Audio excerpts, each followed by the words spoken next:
La red social china TikTok y la plataforma estadounidense de entretenimiento Netflix suspendieron sus servicios en territorio ruso. La decisión se une a la salida de otras grandes compañías que durante los últimos días han dejado de operar en Rusia debido a la invasión en Ucrania. Israel ha acogido a cientos de migrantes ucranianos que huyen de la guerra en su país. Sin embargo, el papel israelí en este conflicto es delicado, dado que sus intereses ligan a la nación tanto a Rusia como a Ucrania.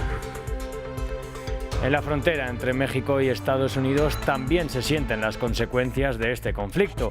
Entre octubre de 2021 y enero de 2022, 6.400 ciudadanos rusos fueron detenidos en la frontera entre ambos países. En ese mismo plazo de tiempo fueron detenidos más ciudadanos ucranianos que en todo 2021 analizamos. Bienvenidos a un nuevo informativo de France 24, soy Rodrigo Sedano y es un gusto acompañarlos. Comenzamos esta emisión en Ucrania, en donde tras el comienzo de la invasión rusa, el gobierno ucraniano prohibió la salida del país a todos los hombres de 18 a 60 años. Como consecuencia, miles de personas se han alistado de manera voluntaria para combatir a las fuerzas rusas. A pesar de no contar con la experiencia suficiente, están convencidos de poder enfrentar a los invasores. Rafael Pérez nos trae más detalles. Preparación militar en medio de la invasión. Bajo las bombas rusas, un grupo de voluntarios se alista en Lviv para defender a Ucrania. Provienen de mundos diversos, youtubers, blogueros, cocineros e informáticos sin experiencia militar. Nunca he tenido un arma en mis manos, ni en el campo de tiro ni en ningún otro lugar. Estoy en contra de la militarización. Nunca me ha gustado. Sin embargo, anteponen el patriotismo. Nuestra nación está unida como nunca antes y todos saben que debemos defender y luchar por nuestro país, por nuestra tierra. Según la Guardia Nacional, más de 100.000 personas se han ofrecido como voluntarios desde el inicio de la campaña rusa. En los entrenamientos aprenden lo necesario para sobrevivir en el crudo escenario de la guerra. Les enseñamos cómo no dispararse a sí mismos ni a los soldados ucranianos. Si hay peleas callejeras, pueden quitarle el arma a un ruso muerto. A pesar de la prisa y las condiciones poco propicias de los entrenamientos, los voluntarios terminan seguros de poder enfrentar al enemigo. No estaré listo, pero lo haré. En este contexto, el ejército ucraniano se alista para un posible avance ruso hacia Kiev. Las fuerzas militares se levantan barricadas en las carreteras que conducen a la capital del país, abren trincheras y establecen puntos de control armados para dificultar el paso de las fuerzas invasoras. La red social china TikTok y la plataforma estadounidense de entretenimiento Netflix suspendieron sus servicios para usuarios de Rusia. La decisión de las icónicas plataformas se une a la salida masiva de grandes compañías que durante los últimos días han dejado de operar en ese país debido a la invasión en Ucrania. Juan Pablo Lucumí tiene más detalles. Más compañías internacionales retiran su servicio de Rusia. Ahora la plataforma de streaming estadounidense Netflix y la red social china TikTok también suspenderán sus operaciones en suelo ruso. Una decisión que llega después de que la Duma aprobara una ley que puede dar hasta 15 años de cárcel para quienes difundan lo que el Kremlin considere como información falsa sobre las acciones de sus fuerzas armadas en Ucrania. TikTok es una salida para la creatividad y el entretenimiento que puede proporcionar una fuente de alivio y conexión humana durante un tiempo de guerra en el que la gente se enfrenta a una inmensa tragedia y aislamiento. Sin embargo, la seguridad de nuestros empleados y nuestros usuarios sigue siendo nuestra máxima prioridad. Netflix, que llevaba un poco más de un año en Rusia y contaba apenas con 1 millón de suscriptores en este país, ha mencionado que no tiene intención de cumplir con la nueva ley audiovisual del Parlamento ruso que obligaría a la plataforma a incluir un paquete de canales públicos afiliados al Kremlin para poder operar en el país, como Channel One y la cadena de la Iglesia Ortodoxa. Debido a las circunstancias que hay sobre el terreno, hemos decidido suspender nuestro servicio en Rusia. La ley de la Duma, que arremete contra la libertad de expresión, ya ha causado que más de 7 medios internacionales dejen de informar en Rusia y ha generado una salida masiva de grandes compañías internacionales del entretenimiento, la moda, la tecnología y multinacionales de servicios financieros. Israel acogió a cientos de migrantes ucranianos que huyen de la guerra. No obstante, el papel de este país en el conflicto es delicado y por ello ha evitado pronunciarse contundentemente, ya que sus intereses ligan a la nación tanto a Rusia como a Ucrania. Alba Santana nos amplía. Tras una larga y difícil travesía para muchos, cientos de ucranianos llegaron a Israel en busca de un nuevo hogar. Estoy feliz, estoy muy emocionada, estoy cansada, siento que estoy en un lugar seguro y que mucha gente está esperándonos.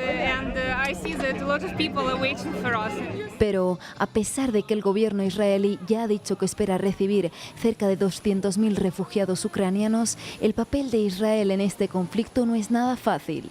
El país de mayoría judía tiene fuertes vínculos tanto con Rusia como con Ucrania. De hecho, Israel acoge a aproximadamente 1,2 millones de rusoparlantes procedentes de los países que conformaban la antigua Unión Soviética, lo que supone un 12% del electorado. Con Ucrania, donde residen cerca de 200.000 judíos, hay mayor afinidad ideológica y hay grandes lazos culturales. Incluso el presidente Volodymyr Zelensky es judío.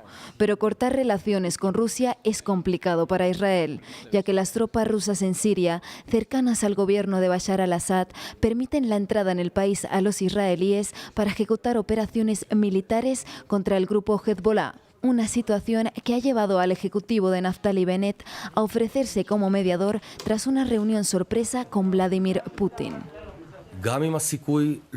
Aunque la posibilidad no sea grande, en cuanto haya una mínima apertura y tengamos acceso a todas las partes y capacidades, considero que es nuestra obligación moral hacer todo lo posible por mediar.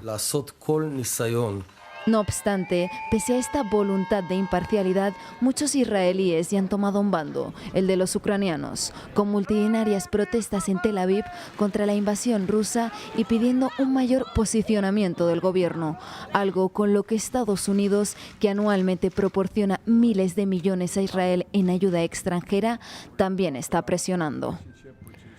Las consecuencias de este conflicto y de la escalada de tensión anterior a la invasión rusa han llegado también a la lejana frontera entre México y Estados Unidos. Entre octubre de 2021 y enero de 2022, 6.400 ciudadanos rusos fueron detenidos en los más de 3.000 kilómetros de frontera entre ambos países. En ese mismo plazo de tiempo fueron detenidos más ciudadanos ucranianos que en todo 2021. Para analizar esta realidad pudimos hablar anteriormente con Alma Eunice Rendón Cárdenas, doctora en Sociología Política y Políticas Públicas por el Instituto de Estudios Políticos de París. Rendón nos contó cómo puede afectar esta nueva ola migratoria a los migrantes, especialmente centroamericanos, que ya se encuentran en la frontera. Bueno, pues justamente en este momento en la frontera de México con Estados Unidos tenemos a los solicitantes de refugio en Estados Unidos, es decir, a todos los centroamericanos que están solicitando esta figura humanitaria en Estados Unidos, están hoy esperando en México por el programa de Remain in Mexico o Permanece en México, que desafortunadamente, a pesar de que Biden lo había cancelado y calificado como inhumano al principio de su mandato, la Suprema Corte de Justicia lo obliga a reiniciarlo y bueno, ahí lo tenemos ya desde hace 3 meses de nuevo en 6 puntos fronterizos. Esto además aunado a todos los retornos por título 42 que nos han hecho, es decir, diariamente dejan a personas de Centroamérica en la frontera mexicana con el pretexto de la pandemia y del peligro de la salud pública para los estadounidenses. Y bueno, ahora vamos a sumarle a estos ucranianos y rusos que lleguen también y que bueno, intenten ingresar. Incluso se ha hablado que algunos han conseguido autos chocolate, que son estos autos sin placa para poder ingresar de manera más rápida. En fin, creo que va a detonar varias problemáticas, pero bueno, sí creo que se va a dar una respuesta más inmediata a estos ciudadanos que a todos los que ya venían esperando antes. En Estados Unidos, medios informaron que altos funcionarios del gobierno viajaron a Venezuela para reunirse con funcionarios del país con el que rompieron relaciones diplomáticas en 2019. La reunión llega en un momento en que Washington busca aislar a Rusia de sus principales aliados, siendo Venezuela su principal apoyo en el continente americano, además de un país productor de petróleo. Y hablando del oro negro, el barril de Brent araña los $140, cerca de su máximo histórico. Y en la ciudad estadounidense de San Francisco, decenas de personas se reunieron para pedir la paz en Ucrania. Allí recrearon la obra Una paloma ha extendido sus alas y pide paz, de la artista ucraniana María Primashenko. Con estas imágenes nos despedimos. Sigan conectados con nosotros en France 24.